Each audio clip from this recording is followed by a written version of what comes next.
दोस्तों, कभी कभी हमारी ज़िंदगी में ऐसी घटनाएं घटित होती हैं जिसकी वजह या जिसका कारण हम मेडिकल साइंस में ढूंढते हैं। जगह जगह हम डॉक्टरी इलाज करवाते हैं, लेकिन असल में उसके पीछे कुछ और ही रीज़न होता है। ऐसा ही कुछ है आज की स्टोरी में, जो कि पैरानॉर्मल एक्टिविटी से रिलेटेड है। मिकाओ एनर्जी वर्ल्ड से मैं हूं सरबजीत। उम्मीद करता हूं कि आप सब बहुत अच्छे से और खुश होंगे, और हमेशा आपकी खुशी के लिए मैं भगवान से प्रार्थना करता हूं। दोस्तों, कुछ वक्त पहले मेरे पास एक केस आया था जिसका नाम था नीलम। नीलम उत्तराखंड से बिलोंग करती है और एक अच्छे खासे परिवार से, एक जिम्मेदार परिवार से बिलोंग करती है। नीलम के पिताजी ने हमसे कांटेक्ट किया था, और कांटेक्ट करने की वजह थी कि वो नीलम का पास्ट लाइफ रिग्रेशन करवाना चाहते थे। लेकिन जब उसकी वजह पूछी गई कि पास्ट लाइफ रिग्रेशन क्यों करवाना चाहते हैं, तो उसके पीछे कारण कुछ और ही निकला, जो कि हमें पास्ट लाइफ से रिलेटेड बिल्कुल भी नहीं लगा। नीलम के पिताजी ने बताया कि उनकी दो बेटियां हैं, स्वाति और नीलम। स्वाति पढ़ाई में बहुत इंटेलिजेंट थी और मेडिकल की स्टूडेंट थी, क्योंकि स्वाति डॉक्टर बनना चाहती थी और पढ़ाई में उसका बहुत ज़्यादा इंटरेस्ट था। आज से 2 साल पहले जब हमने स्वाति का जन्मदिन मनाया, तो जन्मदिन के पार्टी के बाद स्वाति कुछ बीमार रहने लगी, अजीब अजीब सी हरकतें करने लगी, और रात के टाइम जब वो सोती थी तो सोते टाइम वो कई बार उठ के घर से बाहर निकल जाती थी, या कई बार बहुत डरने लग जाती थी। हमने उसे काफ़ी डॉक्टर्स को भी दिखाया, लेकिन डॉक्टर्स का कहना था कि पढ़ाई के ज़्यादा स्ट्रेस की वजह से उसकी हालत ऐसी हो गई है, क्योंकि वो बहुत ज़्यादा स्ट्रेस लेती है, शायद इसलिए उसकी हालत अब ऐसी हो गई है। लेकिन धीरे धीरे स्वाति जो है वो बहुत ही वीक होने लगी और उसकी तबीयत हमेशा ख़राब रहने लगी। हमने बहुत सारे डॉक्टर्स को दिखाया, बहुत सारे जो है वो झाड़ फूक वालों को दिखाया, लेकिन कहीं से कोई भी असर नहीं हो रहा था। कोई भी दवाई उस पर काम नहीं कर रही थी। स्वाति दिन ब दिन कमज़ोर होती जा रही थी। डॉक्टरों ने बताया कि स्वाति का खून नहीं बन रहा, उसे बार बार ब्लड चढ़ाया जाता था, लेकिन उसके बावजूद भी उसकी सेहत दिन ब दिन डाउन होती चली जा रही थी। और आज से 6 महीने पहले स्वाति की डेथ हो गई। हमने इलाज में कोई कसर नहीं छोड़ी, लेकिन समझ नहीं आया कि आखिर स्वाति को हुआ क्या था। आखिर ऐसी क्या बीमारी थी जो डॉक्टरों की पकड़ में भी नहीं आई। और अब सेम चीज़ हमारी दूसरी बेटी नीलम के साथ हो रही है। हम अभी स्वाति के दुख से बाहर भी नहीं आए कि हम पर ये नई मुसीबत आन पड़ी है कि ठीक उसी तरह नीलम भी बीमार रहने लगी है। बल्कि अगर यूं कहूं तो नीलम की कंडीशन स्वाति से ज़्यादा ख़राब रहने लगी है। नीलम छोटी छोटी बात पर हमसे झगड़ा करती है और बहुत जल्दी एग्रेसिव हो जाती है। छोटी छोटी बातों को लेकर बहुत ज़्यादा गुस्सा होना, चिल्लाना, और उसकी हरकतें बिल्कुल अजीब हो गई हैं। और कई बार वो ऐसा कहती है कि उसे कोई आदमी दिखाई दे रहा है। जब वो सोती है तो सोते टाइम उसने बहुत बार ऐसा कहा कि उसे ऐसा महसूस होता है जैसे उसके रूम में कोई है। कई बार हमें यह देखकर बहुत डर लगता है कि कहीं हम अपनी दूसरी बेटी नीलम को भी खो ना दें, क्योंकि उसके हालात दिन ब दिन बिगड़ते जा रहे हैं। कई बार तो वो अपने आप को पूरा पूरा दिन कमरे में बंद करके रखती है, और इन्हीं बातों से हमें बहुत डर लगता है। हम उसका मेडिकल ट्रीटमेंट भी करवा रहे हैं, लेकिन किसी टेस्ट में कुछ नहीं आ रहा, और इसके अलावा कई जगह से झाड़ फूक भी करवाया, लेकिन उससे भी कोई असर नहीं हो रहा। कई जानकारों ने कहा कि इसका पास्ट लाइफ रिग्रेशन करवाया जाए, लेकिन हमें इस चीज़ की ज़्यादा नॉलेज नहीं है। हम कुछ अपने रिश्तेदारों के कहने पर जो है इसका पास्ट लाइफ रिग्रेशन करवाना चाहते हैं कि हो सकता है इसी से ही कुछ फर्क पड़ जाए और हमारी बेटी ठीक हो जाए। नीलम के पिताजी की सारी बात सुनी, लेकिन मुझे वहां पास्ट लाइफ से रिलेटेड कोई भी चीज नजर नहीं आई। बात साफ और स्पष्ट नजर आ रही थी कि कहीं ना कहीं कुछ ऐसा हुआ है जो इन लोगों को दिखाई नहीं दे रहा, क्योंकि यहाँ मेडिकल से रिलेटेड कोई भी चीज़ मुझे समझ में नहीं आई कि कुछ भी ऐसी बीमारी है जो जिसका इलाज करवाना चाहिए। यहाँ सीधे सीधे जो चीज़ मेरी समझ में आ रही थी वो यह थी कि इस पर कुछ ना कुछ जो है वो साया है, कुछ ना कुछ किया हुआ है, या कुछ कई बार ऐसा भी होता है कि हम जाने अनजाने किसी ऐसी जगह से गुजर जाते हैं जहाँ से कोई एंटिटी हमारे साथ लग जाती है, या किसी ने कुछ किया कराया हो सकता है।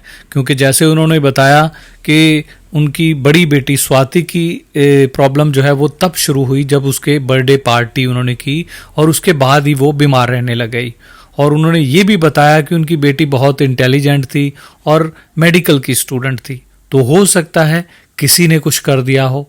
मेरी समझ में ये चीज़ आई, इसीलिए मैंने उन्हें एक तांत्रिक का कॉन्टैक्ट दिया जो कि पैरानॉर्मल एक्टिविटीज़ पर काम करते हैं, और बहुत सारे केस मैंने वहाँ भेजे और तकरीबन हर केस जो है वो वहाँ से सॉल्व हुआ, सब लोग वहाँ से ठीक हुए और आज एक अच्छी ज़िंदगी बसर कर रहे हैं। मैंने नीलम के पिताजी को भी वहाँ जाने का सुझाव दिया। नीलम के पिताजी देर ना करते हुए मेरे दिए हुए पते पर नीलम को लेकर चले गए, और जब वहाँ गए तब सारी कहानी खुलकर सामने आई और पता चला कि यह कोई डॉक्टरी इलाज कराने वाली कोई बीमारी नहीं है, बल्कि यहाँ तो किस्सा ही बिल्कुल अलग था। वहाँ जाकर जो बात सामने आई वो यूं थी कि नीलम के पिताजी के बड़े भाई यानी कि नीलम के ताऊ जी, उनके 2 बेटे हैं और नीलम जो है ये 2 बहनें थी, इनका कोई भाई नहीं था। और जब नीलम की बड़ी बहन स्वाति की बर्थडे पार्टी की गई तो उसमें घर के सारे लोग इकट्ठा हुए थे, और नीलम के जो ताऊ जी हैं उन्होंने नीलम को कुछ सोने की चेन और उसमें कुछ लॉकेट वगैरह बनाकर जो है ऐसा गिफ्ट किया था। और उसके बाद ही, जैसा कि नीलम के पिताजी ने भी बताया था, कि उस बर्थडे पार्टी के बाद ही स्वाति बीमार रहने लगी थी। अब जो सोने की चेन और लॉकेट जो है वो जो नीलम के ताऊ जी ने उसकी बड़ी बहन स्वाति को गिफ्ट किया था, उस पर कुछ तांत्रिक क्रिया करवाई हुई थी जिसे मारण क्रिया कहते हैं। और उस लॉकेट को, उस चेन को पहनने के बाद ही स्वाति बीमार रहने लगी थी और धीरे धीरे करते करते उसकी जान चली गई। जैसे कि मैंने पहले बताया कि नीलम और उसकी बहन ये 2 ही अपने माँ बाप की, ये दोनों ही बेटियां थी, इनके सिवा इनका कोई भाई नहीं था। और इसके जो ताऊ जी हैं उनके 2 लड़के हैं, और नीलम जो है वो एक अच्छे परिवार से है, एक जिम्मेदार परिवार से, ज़मीन जायदाद अच्छी है। तो नीलम के ताऊ जी ये चाहते थे कि अगर ये दोनों बहनें रास्ते से हट जाएं तो इनकी प्रॉपर्टी भी उनके बेटों को मिल जाएगी। अब ये चीज़ नीलम पर कैसे आई? तो स्वाति ने जो चेन और जो लॉकेट पहना हुआ था, उसकी डेथ होने के बाद जो है वही चीज़, वही लॉकेट जो है वो नीलम ने पहन लिया, क्योंकि नीलम नहीं चाहती थी कि उसकी बहन की ये चीज़ें किसी को दी जाएं। तो उसने एक निशानी के तौर पर अपने पास रखा और उसे अपने गले में डाल लिया। और जब से उसने अपने गले में वो लॉकेट डाला तभी से नीलम भी बीमार रहने लगी। अब नीलम का जब वहाँ से उतारा करवाया गया, वो लॉकेट इसके गले से निकाल दिया गया, उसके बाद नीलम की तबीयत पहले से काफ़ी सुधर चुकी है, वो पहले से बहुत ठीक है। तो दोस्तों, इस तरीके से आज के वक्त में किसी पर भी भरोसा नहीं किया जा सकता। इंसान इतना लालची हो चुका है कि छोटे छोटे चीज़ों को लेकर वो किसी की जान तक लेने से नहीं डरता। अब इससे ज़्यादा नज़दीकी रिश्ता क्या होगा कि उन्हीं के सगे ताऊ जी हैं जिन्होंने ये काम किया। इससे ज़्यादा नज़दीकी रिश्ता तो शायद कोई नहीं हो सकता, लेकिन सिर्फ एक ज़मीन के खातिर उन्होंने उस बेटी की जान ले ली जो शायद ज़िंदगी में बहुत कुछ करना चाहती थी, जिसके माँ बाप को भी उससे बहुत सारी उम्मीदें थी। और माँ बाप के लिए बच्चे जो हैं वो सब कुछ होते हैं, ज़मीन जायदाद प्रॉपर्टी एक तरफ और बच्चे एक तरफ। तो वो अपने माँ बाप की बहुत प्यारी थी, बहुत लाडली थी। अब उन माँ बाप के ऊपर क्या बीत रही है ये वही जानते हैं, लेकिन उसके ताऊ जी ने जो किया वो एक बहुत ही घिनौना काम किया, क्योंकि उनके भी बच्चे हैं। उन्होंने ऐसा काम करते हुए एक बार भी नहीं सोचा कि यही चीज़ कल को मेरे सामने आ सकती है या कल को ऐसा ही काम कोई मेरे बच्चों के साथ भी कर सकता है। जब इस दुनिया से हमें कुछ लेकर ही नहीं जाना तो फिर हम इन चीज़ों के लिए झगड़ते क्यों हैं? इन चीज़ों के लिए हम एक दूसरे की जान के दुश्मन क्यों बन जाते हैं? इस चीज़ की समझ नहीं आती। दोस्तों, हमेशा मैं एक ही बात कहता हूं कि इस दुनिया में खाली हाथ आए हैं और खाली हाथ ही जाना है।